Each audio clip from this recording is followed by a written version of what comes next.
Good morning, welcome back to our channel. আশা করবো তোমরা প্রত্যেকে ভালো আছো। আমি এখনো একটু বুঝতেই পারছো ডাউনই আছি। ও ঠিক আছে। আর আমার না রাত্রি করেই জ্বরটা আসছে, কালকে রাতেও জ্বর এসেছিল, তারপরে আবার প্যারাসিটামল খেলাম। আসার সময় না যেটুকু দেখিয়ে এসেছিলাম, তো মানে ওষুধ আছে, দোকান আছে ওনার, তো খুব ভালো ওষুধ দেয় জেঠুটা।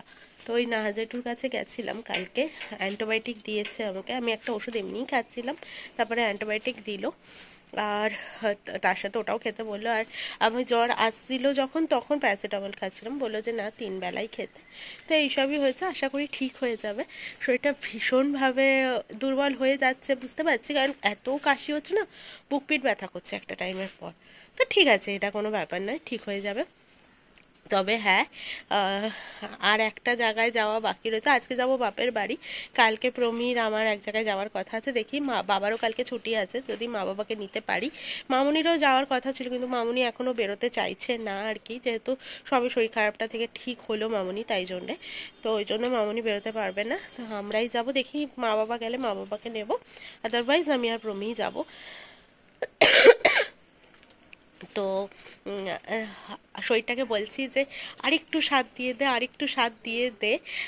তারপরে নয় ব্যাঙ্গালোরে গিয়ে আবারও রেস্টই নেব, তখন তো রেস্টেই রেস্ট, তখন তো আর এভাবে বেরোনো হয় না। তো আরেকটু সাথ দিয়ে দে, এটাই বলছে। আর কয়েকটা দিনের ব্যাপার, একদমই হাতে গোনা দিনের ব্যাপার, তো একটু দিয়ে দে আর কি। আজকে আমাদের সকালের ব্রেকফাস্ট তরকারি আর কচুরি, কেনাই কিন্তু, বানানো নয় অবশ্যই। এখন বিকেলবেলা, বাজে 5টা 9। আর চুল ফুল দেখো আঁচড়াইও নি, কিছুই না। এসেছি ছাদে, এই পর্দাগুলো সব আছে কেচে রোদে দিয়ে দিয়েছিল, তো ওগুলো দিতে মামনি বললো যা, তাহলে তুই যদি পারিস গিয়ে একটু নিয়ে আয়। জানি আমি ছাদে আসতে ভালোবাসি, বললো পারবি? আমি বললাম হ্যাঁ হ্যাঁ। আমি না সারা দিন ঘুমিয়েছি, আমি ভ্লগ কি বানাবো, সারা দিন ঘুমাচ্ছি। আর এই দুটো দেখো দুপাশ থেকে শিঙের মতো বেরিয়ে আছে। আর আমার সাথে আছে মামনি, বলছে যে যা পাহারাদার নিয়ে যা, সূর্য এসেছে। একদম ছোটবেলায় আমার আর প্রমীর কোলে কোলে ঘুরতে, এখন সব কটা বড় হয়ে গেছে। দেখো, ক্লিপের কৌটো নিয়ে আমার সাথে এসছে, একা আসতে দেয়নি আমাকে। বলছে কি না ওর একটা দিদি আছে, বলছে দিদি ছোট আমি বড়, এমন বদমাশ হয়েছে না এখন। তোর বয়স কত সূর্য? কি তোর বয়স কত? 19,000। ওর বয়স 19,000। কোন ক্লাসে পড়িস তুই?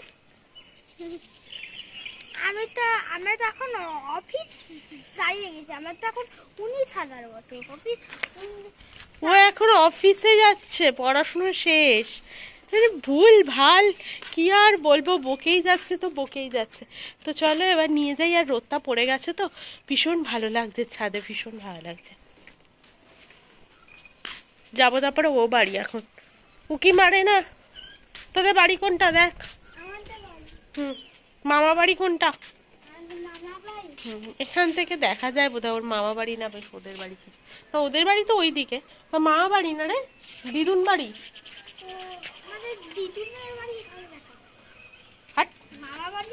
কিচ্ছু জানে না। এই বাড়িতে চলে এসেছি, হাতে এতই ব্যাগ ছিল যে আমি আর না তোমাদের সাথে শেয়ার করতে পারিনি আমার আসার সময়টা। আর মানে কয়েকটা কুর্তি বেশি করে নিয়ে এসেছিলাম, মামুনির আর আমার দুজনেরই। কয়েকটা কুর্তি কাটানো ছিল, আমি এখানে বিয়ের আগে যে কাকিটার থেকে কাটাতাম কুর্তি। আমি না কিছু কিছু কাজ আছে যেগুলো ব্যাঙ্গালোরে আমি কুর্তি কিনলে পরেও বা থেকে গেলেও আমি জমিয়ে রেখে দিই, যে কলকাতা নিয়ে গিয়েই আমি করাবো। যেরকম আমি এখনো চুলও কাটাই, কলকাতা ফিরে এসে চুলের যা তো অবস্থা হয়ে গেলেও আমি ব্যাঙ্গালোরে চুল কাটাই না। ফিরে এসে বিয়ের আগে যে কাকির কাছ থেকে কাটাতাম সেখান থেকে, এমনকি শ্বশুর বাড়ির পাড়াতেও আমি কারোর কাছ থেকে চুল টুল কাটাই না। বিরাটিতে হাজারো বিউটি পার্লার আছে, কিন্তু না, সেই কাকির কাছেই আমাকে যেতে হবে, কাকির কাছ থেকেই আমাকে চুল কাটাতে হবে। তো এগুলো এক একটা দেখবে ভালো লাগায়, এগুলো আমাদের মনে হয় যে ওই কাকির কাছে যেরকম কাটাতাম ওই কাকির মতো বোধহয় কেউ পারবে না, হয়তো তার থেকে বেটারও পারতে পারে, কিন্তু আমাদের সেটা মনে হয়। তো এখন টাকার অভাব হয়, মানে টাকা দিলে কাজের অভাব কারোরই হয় না, টাকা দিলে কাজ আমাকে করে দেবেই, সেটা বেশি টাকা নিক আর কম টাকা নিক, কিন্তু ওই আর কি। তারপরে এই যে কুর্তি সেলাই, কুর্তি কাটাতে হবে বা একটু ফিট করে দিতে হবে গায়ে, তো ওই কাকি মানে আমার পাশের গলিতেই থাকে কাকি, তো মামনিও কয়েকটা দিয়েছিল, দুটো দুটো হ্যাঁ মামনি দিয়েছিল দুটো কুর্তি। তো মামনির একটা কুর্তি হলে একটা না হলো না, কারণ লিলেন কাপড়ের বললো ওই কাপড়টা কাকির মেশিনে ধরবে না, তো ওই জন্য করে দিতে পারলো না, এই আর কি। আর কালকে আবার সায়নদের বাড়িতে, মানে কাকি বলি আমি, আমার নিজের কাকির থেকে কম কিছু না। আমি তোমাদেরকে যেদিনকে কাবেরী আন্টিদের বাড়িতে গেছিলাম, আমি সেদিনকেও তোমাদেরকে বলেছিলাম আমি না একভাবে কথা বলতে পারছি না, কষ্ট হচ্ছে আমার একভাবে কথা বলতে গেলে। তো সেদিনকেও আমি বলেছিলাম শুধুমাত্র যে রক্তের সম্পর্কই একটা সম্পর্ক দাঁড় করাতে পারে তা কখনোই নয়, আমাদের মানবিকতার খাতিরে আমাদের মনের সম্পর্কেও একটা সম্পর্ক তৈরি হয়, যেভাবে আমরা বন্ধু বান্ধব তৈরি করে থাকি সেভাবে। তো এই যে সায়ন আমার ভাইয়ের থেকে আমি ওকে কম কিছু ভাবি না। ও আমাকে মানে দিদি বলতেও অজ্ঞান, ও এখন 8-এ পড়ে। তো ওর না এখনো ছোট ছোট ভাবনা চিন্তা রয়েছে একটু, মানে ও এখনো ছোট।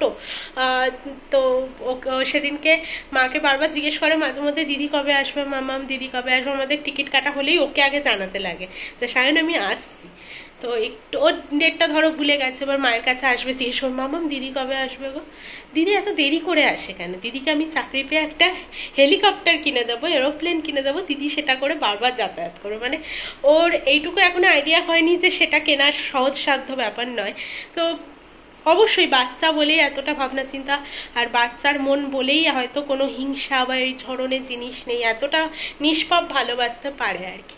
তো ওদের বাড়িতে কালকে কাকি খেতে বলেছে, কাকিকে অনেকবার না করলাম যে এবার আমার নিজেরও হার পাচ্ছি না, হাঁপিয়ে উঠেছি এইবার।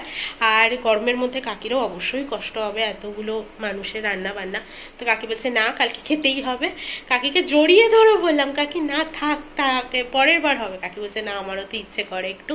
তো ওই আর কি, কাকিও আমাকে মেয়ের মতো দেখে, আর আমিও নিজের কাকির থেকে কম কিছু নয়, কাকিও আমার কাছে। তো এই আর কি।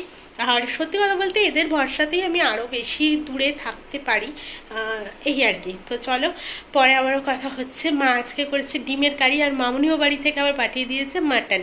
তো এই দিয়েই হবে আর কি। বললাম না এত অনেক ব্যাকপাটরা ছিল, তো এই করতে করতেই আমি আর ব্লগ বানাতে পারিনি ফেরার সময়।